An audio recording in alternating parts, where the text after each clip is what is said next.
बहन दोस्तों, सैनिक समाचारों में आपका हार्दिक स्वागत है। सबसे पहले दोस्तों हेडलाइन खुश खबरी है। रक्षा मंत्री जी ने घोषणा की है, पूर्व सैनिकों को जो पैसा मिलता था वो डबल कर दिया। कहते हैं बिन मांगे मोती मिले और मांगे मिले न भीख। ये चरितार्थ हुआ है। बिल्कुल दोस्तों, इसके साथ बात करूंगा।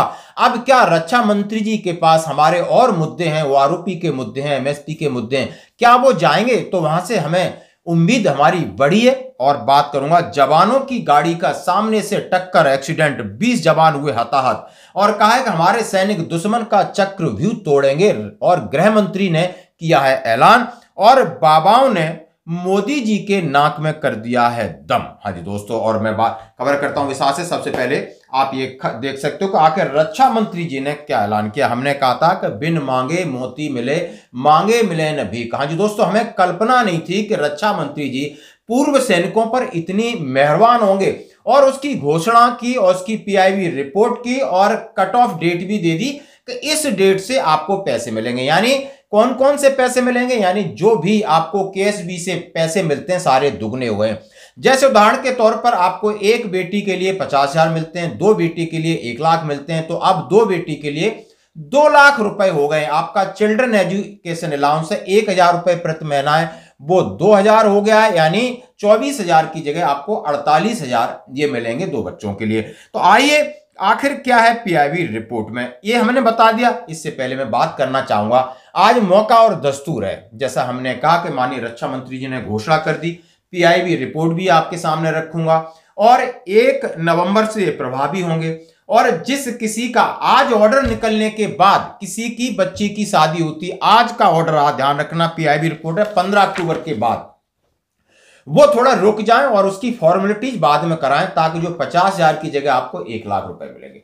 बड़ी उम्मीद है दोस्तों कि लगातार हमारे भूतपूर्व सैनिक 10 सालों से ज्यादा से आंदोलन कर रहे हैं।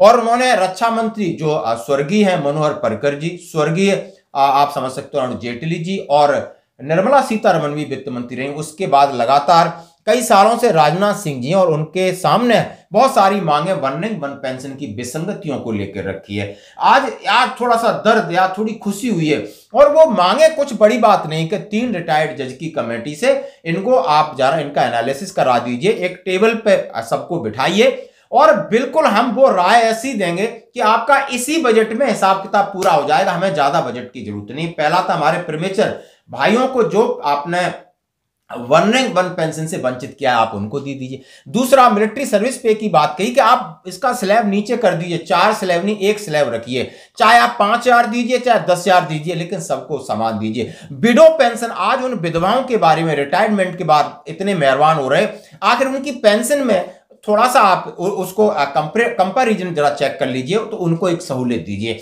क्योंकि आपने उदारता दिखाई है, तो ये बात कहना लाजमी बनता है, क्योंकि इस बात का संघर्ष चल रहा है। और यहां तो बिल्कुल कहते हैं कि कुछ मांगा नहीं, तब आपने इतना पैसा दिया। और आपने कहा है कि 257 करोड़ रुपए सालाना हम सैनिकों के वेलफेयर के लिए एक्स्ट्रा देंगे, और जितने सैनिक रिटायर्ड होंगे ये बजट बढ़ता रहेगा। तो रक्षा मंत्री ने पूर्व सैनिकों, उनके आश्रितों के लिए वित्तीय सहायता में 100% की वृद्धि को स्वीकृति प्रदान कर दी है। माननीय रक्षा मंत्री जी ने केंद्रीय सैनिक बोर्ड के माध्यम से पूर्व सैनिक कल्याण विभाग द्वारा संचालित योजनाओं के अंतर्गत पूर्व सैनिकों यानी एक्स सर्विसमैन, उनके डिपेंडेंट्स को वित्तीय सहायता में 100% की वृद्धि यानी 100% वृद्धि कर दी है।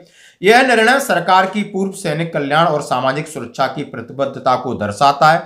और स्वीकृति इस प्रकार उन्होंने कहा है कि एक्स सर्विसमैनों जो त्याग और बलिदान किया है यार, उसके लिए उनके लिए ये 100% बेनिफिट दिया जा रहा है। पेनुरी ग्रांट की बात करता हूं तो जो 4,000 से बढ़ाकर 8,000 माह कर दी गई है।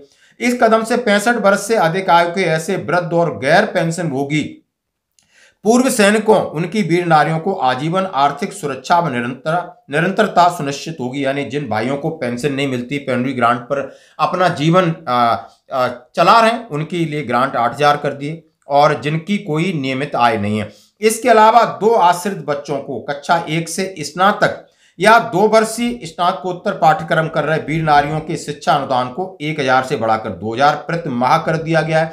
यानी जो 12,000 था साल में 24,000 कर दिया है। 2 बच्चों के लिए तो 48,000 हो गया है। और कहा जिससे शिक्षा के अवसरों का और सशक्त सहयोग मिले। विवाह अनुदान के प्रति लाभार्थी 50,000 रुपए से बढ़कर 1 लाख कर दिया गया है। यह संशोधित अनुदान पूर्व सैनिकों की अधिकतम 2 पुत्रियों को विवाह, वीर नारियों के पुनर्विवाह पर भी लागू होता है, बशर्ते इस विवाह के आदेश जारी होने के बाद संपन्न हो। यानी आदेश निकल गया, इसके बाद जो शादियां होंगी वो 1 लाख की जगह 2 लाख हो गए, चाहे वो एक्स सर्विसमैन की बेटी हैं या वो वीर नारी हैं। संशोधित दरें 1 नवंबर 2025 से प्राप्त होने वाले आवेदनों पर लागू होंगी। इन संशोधनों से सरकार पर लगभग 257 करोड़ का वार्षिक वित्तीय भार पड़ेगा और ये भार आपको सशस्त्र सेना झंडा दिवस कोष से वहन किया जाएगा। इन योजनाओं का वित्त पोषण रक्षा मंत्री भूतपूर्व सैनिक कल्याण कोष के माध्यम से किया जाता है, जो AFFDF का एक उपकोष है।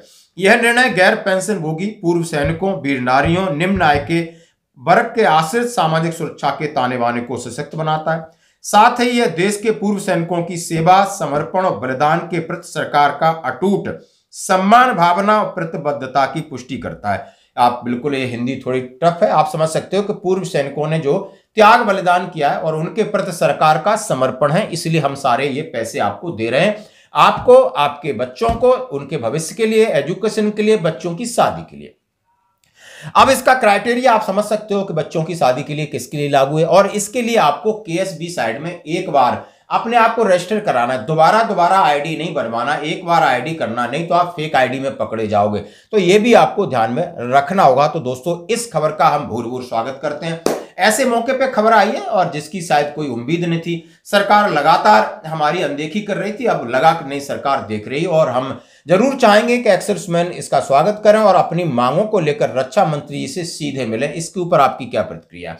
क्योंकि 8वें वेतन आयोग से हम पहले पूरी की पूरी कोशिश है, और सबसे लगातार मैं बात कर रहा हूं, चाहे हिमाचल के संगठन है उनसे मेरी बात हो रही है, वीर बहादुर सिंह जी को भी मैसेज किया है, हर जगह सबका सैनिक संघ पंजाब, जितने लोग आंदोलन कर रहे हैं और जो आंदोलनकारी थे जिन्होंने इस संघर्ष को एक नया आयाम दिया, मैं आज फिर उनसे रिक्वेस्ट कर रहा हूं, आइए एक बार दिवाली के बाद जंतर मंतर पर इकट्ठे हुए और बिल्कुल रक्षा मंत्री जी से सीधे मुलाकात करने का आज वक्त है। आपकी क्या राय इसके ऊपर जरूर टिप्पणी करें। धन्यवाद दोस्तों। अब बढ़ते हैं और खबरों की तरफ। हाँ जी दोस्तों, रोड एक्सीडेंट, यानी हमारे CISF के जवानों को ले जा रही एक बस को ट्रक ने मारी टक्कर, 20 से अधिक जवान घायल करा रहे हैं, यानी भीषण हादसा। और ये जवान अपने चुनाव ड्यूटी के लिए बिहार की तरफ जा रहे थे। सारण बस ट्रक की भीषण टक्कर, 2 दर्जन CISF जवान घायल, घायलों को अस्पताल में भर्ती कराया गया। देखो दोस्तों, यह है NH 531। बुधवार की सुबह यानी कल बड़ा हादसा हो गया। रसूलपुर थाना क्षेत्र के पांडे छपरा गांव के समीप CISF के जवानों से भरी एक बस को सामने से ट्रक ने सीधा टक्कर मारा और लगभग 20 से 25 लोग घायल हुए। अफरा तफरी का माहौल था और दुर्घटना के बाद सड़क पर इस तरह का अंजाम हो गया। दोनों साइड से ट्रैफिक बंद हो गया, लोग आकर के इकट्ठे हो गए। वहां शोर गोल, चीख पुकार और खिड़कियों को तोड़कर जवानों को बाहर निकाला। घायलों को एकमा अस्पताल में भर्ती कराएगा। गंभीर लोग थे, उन्हें छपरा ले गया। ट्रक चालक फरार हो गया, पुलिस ने वाहन जब्त कर लिया, ट्रक चालक भाग गया। चुनाव ड्यूटी के लिए जा रहे थे जवान। जानकारी के अनुसार CISF के सभी जवान दिल्ली से ट्रेन द्वारा सिवान पहुंचे थे। वहां से बस से वे डोरीगंज जा रहे थे, जहां उन्हें बिहार विधानसभा चुनाव की ड्यूटी पर तैनात होना था। इसी दौरान पांडे छपरा गांव के पास यह दर्दनाक हादसा हुआ। अधिकारी पहुंचे अस्पताल, मिल रहा है हर संभव इलाज। घायलों की दोस्तों मेरे पास लिस्ट है, दीपक, रंजीत, जिसको चाहिए वो ले सकता है। हम ईश्वर से प्रार्थना करते हैं कि हमारे जवान जल्दी स्वस्थ हो जाएं और उनके परिवार की चिंता थोड़ी कम हो जाए। तो दोस्तों, ये थी एक विचलित खबर। अब मैं बात करूंगा NSG कमांडो की। हाँ जी दोस्तों, NSG कमांडो का जो स्थापना दिवस था, वहां पर गृह मंत्री अमित शाह साहब ने बहुत बड़ी उन्होंने प्रशंसा की। हमारे आर्मी, एयरफोर्स या नेवी या जितने पैरामिलिट्री फोर्सेस, यानी जितने सुरक्षा बलों से उन्होंने कहा हमारा देश सुरक्षित है, क्योंकि हमारे जवान अपना हर परिस्थिति में त्याग करने के लिए तैयार हैं। आतंकवादी कहीं पर भी छुपे हो, कितनी भी मजबूत तरीके से उनको छुपाने की व्यवस्था की हो, हमारे जवानों ने, हमारे सुरक्षा बलों ने ये तीनों ऑपरेशन के माध्यम से ये तय कर दिया है कि आपको दुनिया में कहीं पर भी छिपने की जगह नहीं मिल सकती। भारत की सुरक्षा फोर्स, भारत की सुरक्षा एजेंसियां पाताल से भी ढूंढकर आपको आतंकवादी कृत्य का दंड देने के लिए कृत निश्चयी। और मित्रों,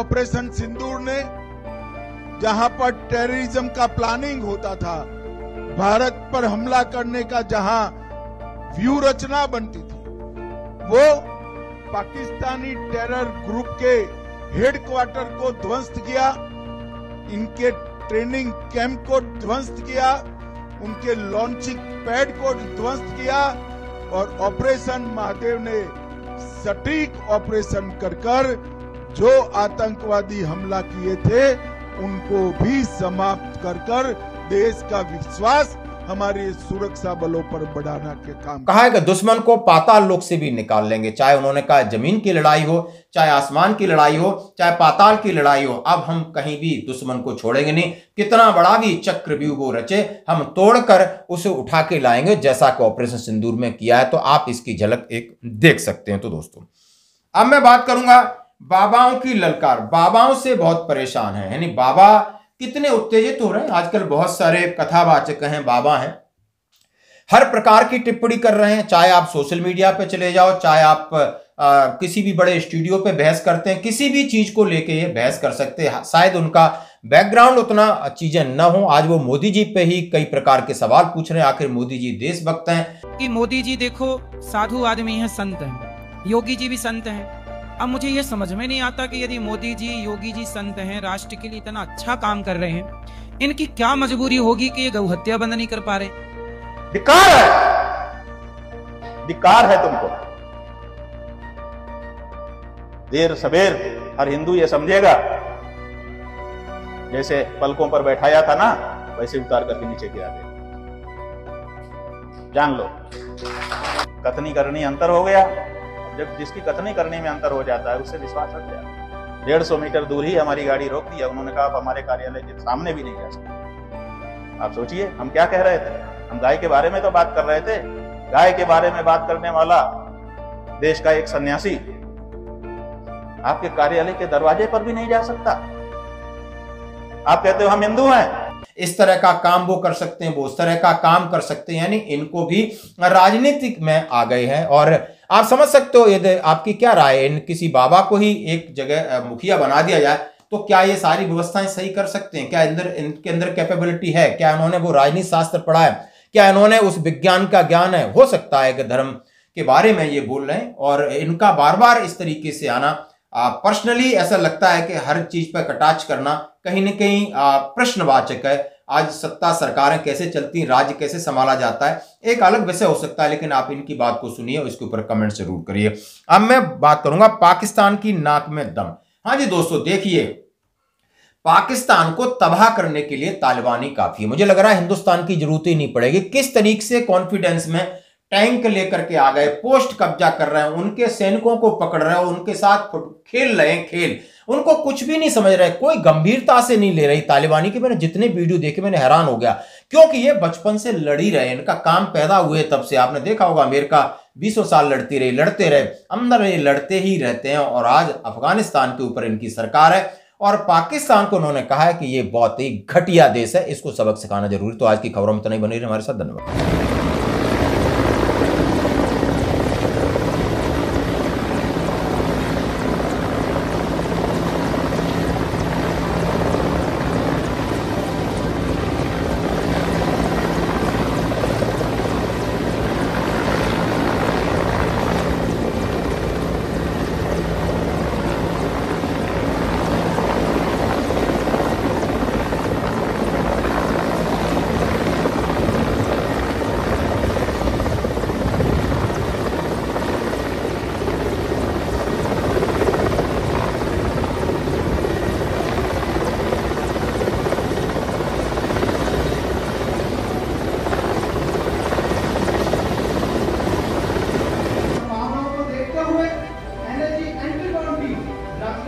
वायुमार्ग से आने वाले खतरों से सुरक्षा प्रदान करती है।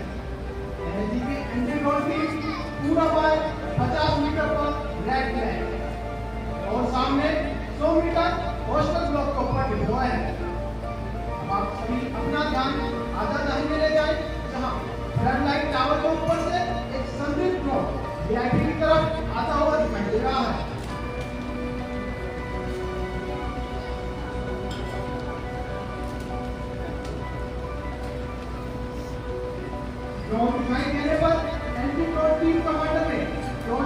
का आदेश दिया है।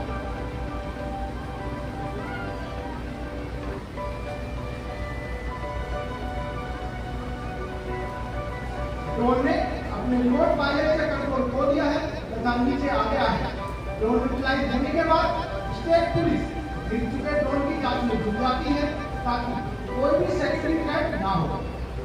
एरिया क्लियर होने पर एनएसजी कमांडो टीम इंचार्ज को ओके का इशारा देता है। अब एनएसजी टीम इंचार्ज कमांडोज के सुरक्षा घेरे में वीआईपी को गाड़ी से बाहर निकालता है। रोड शो सुरक्षा की दृष्टि से अति संवेदनशील होता है क्योंकि इसमें आने वाली अधिकतम भीड़ बिना किसी सुरक्षा जांच के आती है। वीआईपी को इस भीड़ के सामने लंबे